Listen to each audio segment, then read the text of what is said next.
I have a commitment with my mom first, so please use this to go to the hospital, my husband said, handing me $20 from his wallet.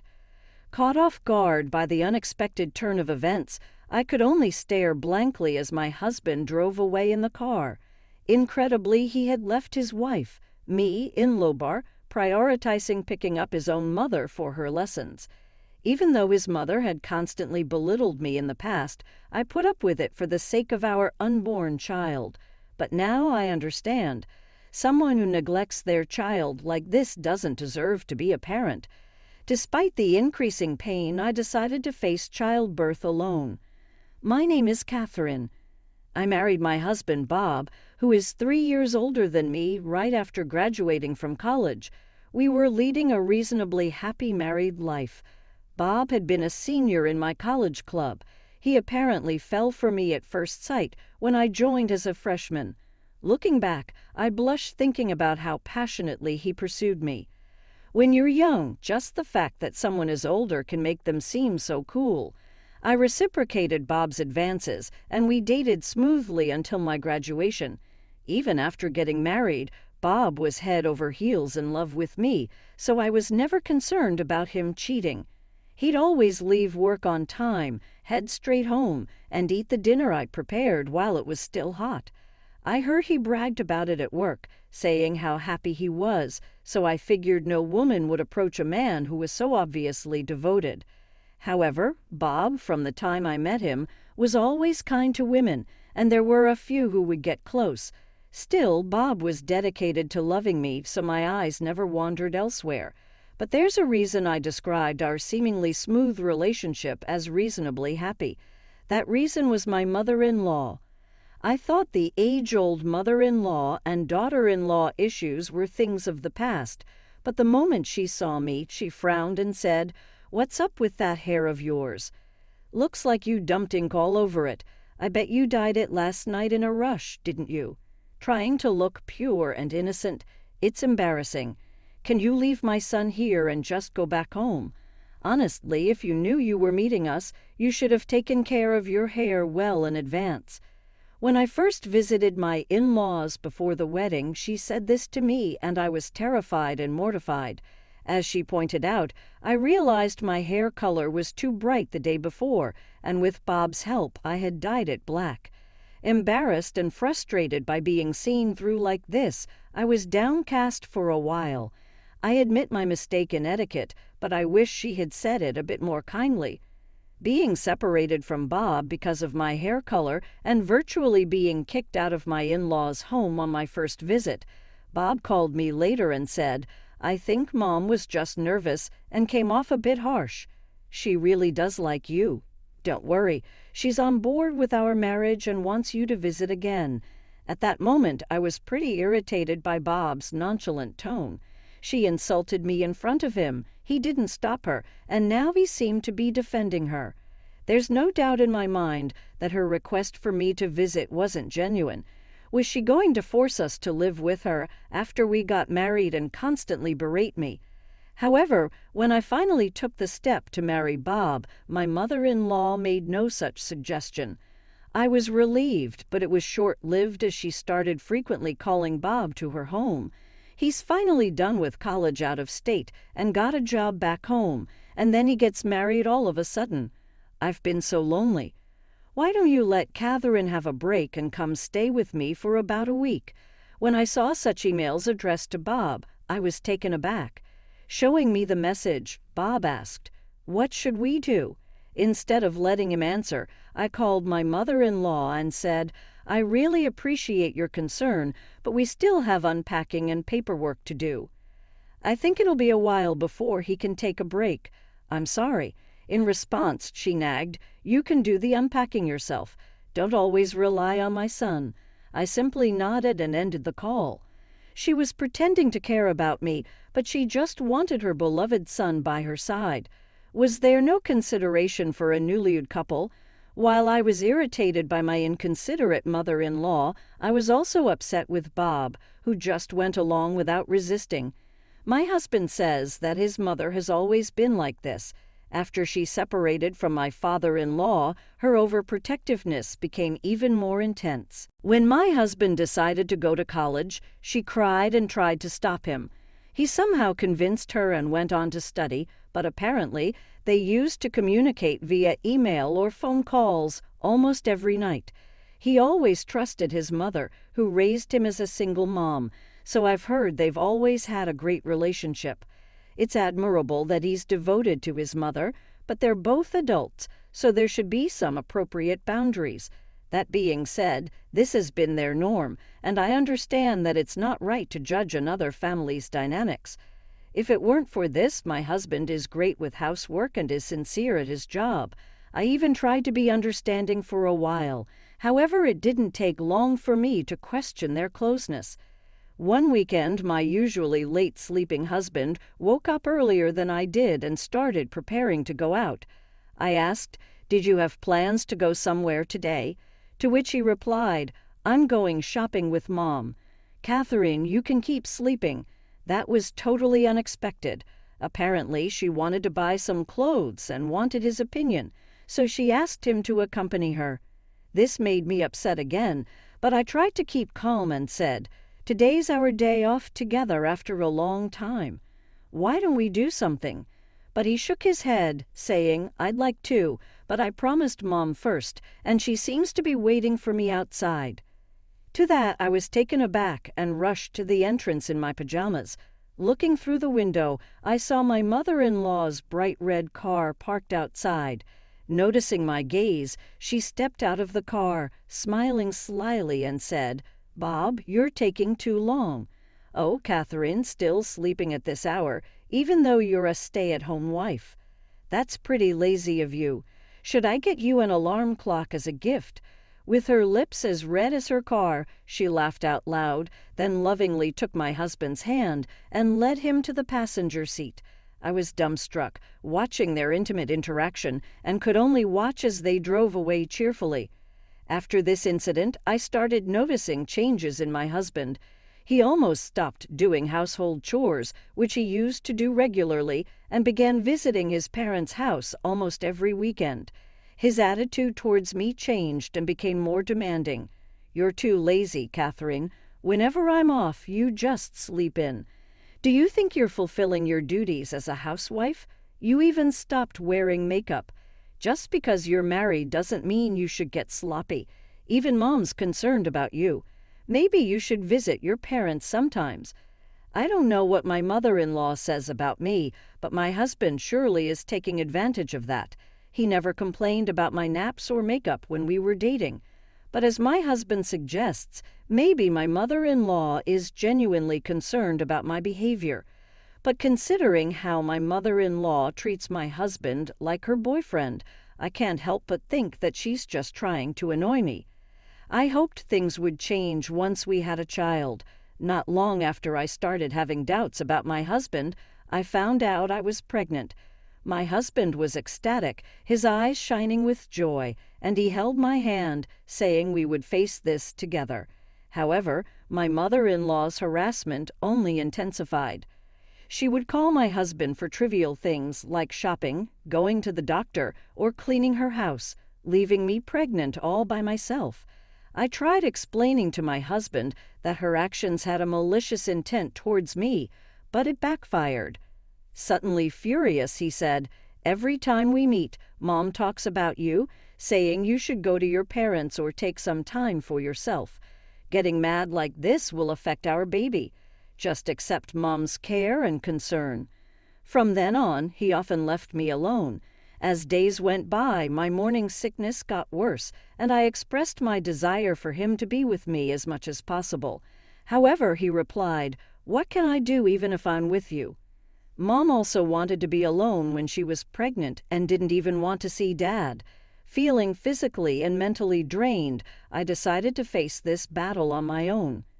Furthermore, on a day when we were out shopping for baby items, we bumped into one of my husband's colleagues. Unexpectedly, he said to me, "I heard Bob's been actively attending parenting classes. Your bookshelf at home is filled with parenting books, right? He's gonna be a great dad for sure. Shopping with his wife today? Can't wait for your baby to arrive." Surprised, I inadvertently blurted out, "What?" Bob quickly jumped in with a sheepish grin, saying, "Come on, stop that." Apparently, he's been portraying himself as an enthusiastic, soon-to-be dad at work, even making up stories. Although I stayed silent to avoid an argument, I felt my anger boiling inside. Ever since, he continued to prioritize errands with his mother-in-law, and occasionally when we would meet his colleagues, they would always say, "Catherine, you've got yourself a dream husband," with a hint of envy. This kind of behavior built up over time, and I started to distrust Bob's actions and words. I can't say for sure if this stress was the trigger, but one weekend while I was making lunch, I noticed my pants were wet. A thought crossed my mind, and I immediately ran to the bathroom. As I feared, my water had broken. I shouted across the house where Bob was still asleep, telling him to get the car ready ASAP. Bob, initially groggy, quickly realized the situation and turned pale, rushing to my side to help me walk. I had been told by the nurse multiple times to head straight to the hospital if my water broke. Understanding the potential urgency of the situation, Bob was starting to panic. As we were finally in the car and on our way, I was beginning to feel contractions. Bob's phone rang. He couldn't pick up since he was driving, so I, fighting through the pain, glanced at the screen. A sinking feeling washed over me when I saw the name Linda, his mother. Staring at the screen for a while, the ringtone persisted. Thinking it might be faster to just answer and explain, I reluctantly picked up. "Bob, where are you? You remember today is our weekly knitting class, right? Did you forget?" I shivered at the cloying voice she never used when speaking with me, but I decided to explain it to my mother-in-law. "The thing is, my water just broke, and I'm on my way to the hospital with Bob." As soon as I said that, my mother-in-law started yelling at me like she was a different person. "What's that got to do with me? Don't use my son as your personal taxi service. Can I speak to Bobby? I've got my weekly sewing class today after all, and I had this planned first." I was at a loss for words. Not only did she not care about her grandchild's welfare, but she also said she didn't care. Even when I remained silent, I could still hear her shrill voice. "I'm sorry, Catherine," my husband quietly said. For a moment, I thought he was apologizing to me for his mother's outburst, but then I noticed he was opening the door to the back seat where I was lying down. I had no idea what he meant, and the pain was so intense that I was just dumbfounded. He then said, "I promised to drop off my mom, so can you call a taxi or an ambulance from here? I'll catch up with you, I promise." So with that being said, hold on a second. You're prioritizing her sewing class over your own child? I can't convince her, so you've got to talk to her. It's getting more painful. We need to hurry. I raised my voice, since I was running out of patience. But my husband grimaced and said, "It's a weekly thing, can't be helped, right? I'm sorry I forgot to tell you about it. Here's some money. Try to manage with this." He took out $20 from his wallet and shoved it into my purse. Then he went back to the driver's seat, and without hesitation, he drove off, leaving me behind. This can't be real. I was left not far from our home. Given the neighbors might see, I quickly looked up a taxi service. Meanwhile, I could feel the amniotic fluid flowing between my legs, panicking at the thought of our baby's safety. Tears welled up in my eyes as I struggled with my phone. Neither the baby nor I did anything to deserve this. "Catherine." Suddenly, I heard my name called out. I turned around and saw a familiar face. "You look so pale. No time to chat. Get in the car now." This kind person helped me into the back seat of their car. Her husband adjusted the front seat for me. The rest was a blur. As soon as we arrived at the main hospital, they wheeled me into a room prepared by the nurses. I was in so much pain that I was groaning, but I was told I still had some time before giving birth and should rest. The pain was so intense that at times I felt like passing out. Suddenly my phone rang. I thought it might be my mother returning my call, but it turned out to be my husband. Looking at the clock, it was already late afternoon. Nearly 3 hours had passed, and I was appalled that he was just now arriving at the hospital. I decided not to answer, but he kept calling, so irritated, I picked up. "Catherine, help me. I need you to explain the situation to me. It would have been nice if he'd at least shown some concern for me. I don't know what's happening to my husband, but for him to ask for help, even if he was about to be eaten by an alligator, there's no obligation on my part after he abandoned our child to help him. Who do you think you are? How dare you say something like that?" I shouted at my husband over the phone and hung up. A little while later, I went into labor alone. It would have been nice to have a dependable husband by my side at a time like this, but if a clueless husband who can't even prioritize is around, it might be better if he weren't there. Instead, I had the support of a kind nurse, and late that night, my long-awaited baby was born. Both the baby and I were safe after the birth, and I was so exhausted that I fell asleep right away. First thing the next morning, the nurse came into my room and told me that my husband had arrived. Apparently, he had come right after the birth, but since I was in such a deep sleep, the nurse kindly sent him away. Honestly, I thought I'd never want to see him again, but when he entered the room looking all gaunt, I couldn't help but ask what had happened. The previous day, the neighborly older lady who had always gotten along with me picked me up when I was in distress and took me to the hospital. Because her son was around my age, she always took care of me as if I was her own daughter. She had been my pillar of support when I was newlywed and feeling insecure. When she asked about my husband in the car, I told her he was dropping off his mother for her hobby classes. She got furious on my behalf. I had no idea that her anger would push him to the edge. After she dropped me off at the hospital, she apparently spread the word throughout the neighborhood. Given that she was the head of the local community association, she had a lot of influence, and her friends confronted my husband en masse. It seems the situation was so chaotic that there were rubberneckers gathering around our house. Asking for my help in that situation clearly showed his lack of intelligence. I hadn't received a single call from my mother-in-law, and I had already made up my mind. "Can you please leave? I'm not feeling well, and my parents will be here soon." "They know about this, right? I want to apologize. Can I stay?" My husband mumbled in a pitiful tone. "What? I don't care if you want to apologize. I'll be busy, so leave." "Please don't say that.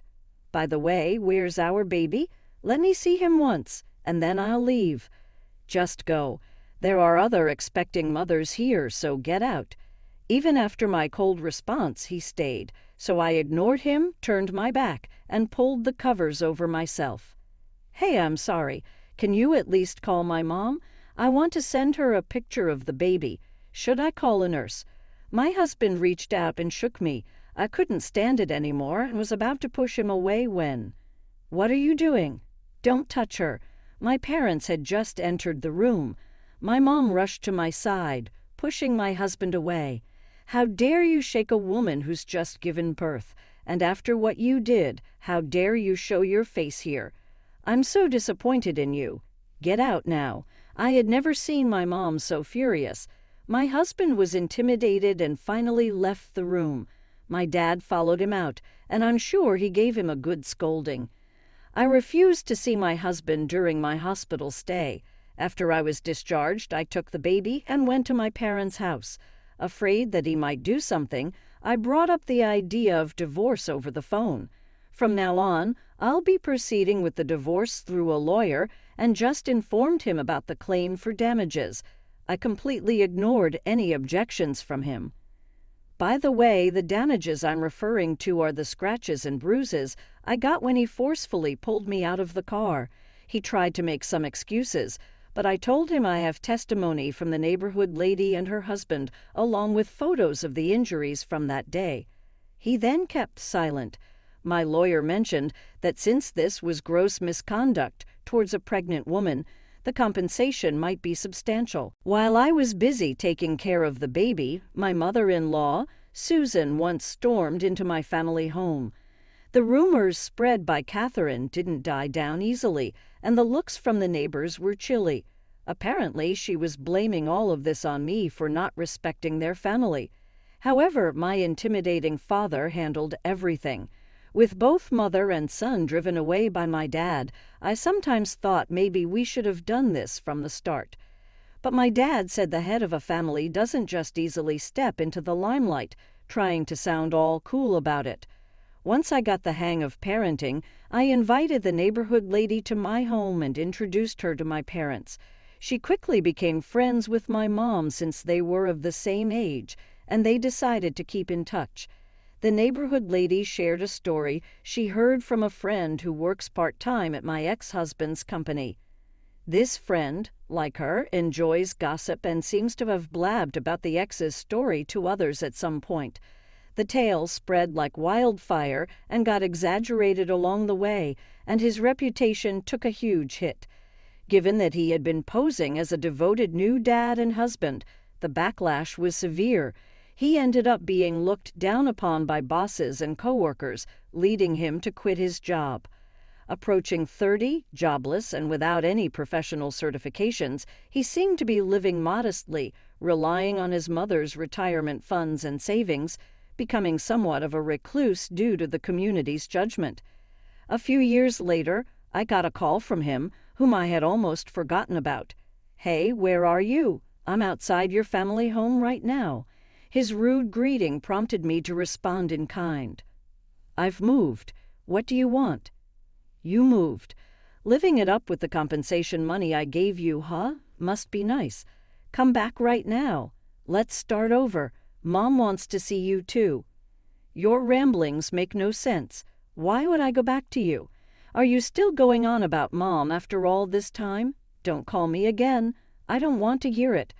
I hung up without waiting for a response, and for a while, my phone kept ringing.